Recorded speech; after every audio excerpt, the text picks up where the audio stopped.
Je pense que c'est une question assez essentielle aujourd'hui pour nos communautés et les investissements dans les pays en développement. Et aujourd'hui, si vous regardez l'expérience que j'avais relatée dans l'événement des pays de l'Afrique de l'Ouest, surtout les pays voisins au fleuve du Sénégal, qui ont mis en place ce qu'on a appelé l'organisation de mise en valeur du fleuve Sénégal. C'est une organisation qui a été créée en 70, aujourd'hui qui a permis de mettre en place à la fois des solutions de maîtrise d'eau,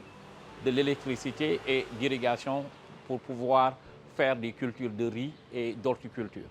Donc ça montre aujourd'hui une organisation de bassin a permis à des pays d'avoir beaucoup plus de terres irriguées, de pouvoir disposer de l'électricité et surtout de pouvoir travailler sur leur self-sufficience. Aujourd'hui, un pays comme le Sénégal, du fait de cette valeur ajoutée et de cet input, est passé d'une importation à 100% d'oignons et de pommes de terre à une couverture à 80 et 90% de son marché pour ces deux produits, si je donne comme une expérience. Donc ça peut être une bonne expérience aujourd'hui que les autres pays peuvent regarder. Il y a d'autres, il y a aujourd'hui le travail qu'un pays comme l'Éthiopie a fait sur son projet de grand barrage qui a permis aujourd'hui d'avoir un des coûts d'électricité les plus bas au monde pour pouvoir attirer des investisseurs transformationnels dans le secteur de l'agro-industrie et de l'industrie. Et avec toutes les autres expériences que le Maroc a fait avec son plan vert et l'Égypte. Donc nous pouvons dire aujourd'hui que ce soit dans le continent africain ou dans les pays arabes,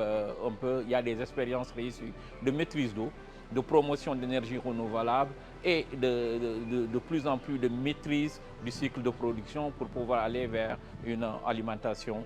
durable des populations. Vous savez, le domaine des réformes, il est important rapidement que le gouvernement établisse une feuille de route assez crédible. Et de cette feuille de route, de serrer un peu les actions de réforme structurelles et conjoncturelles, mais avoir des mesures à gain rapide, qu'on appelle souvent des quinquennales, qui montrent que la volonté, que cette volonté de vouloir réformer se traduit par des mesures très concrètes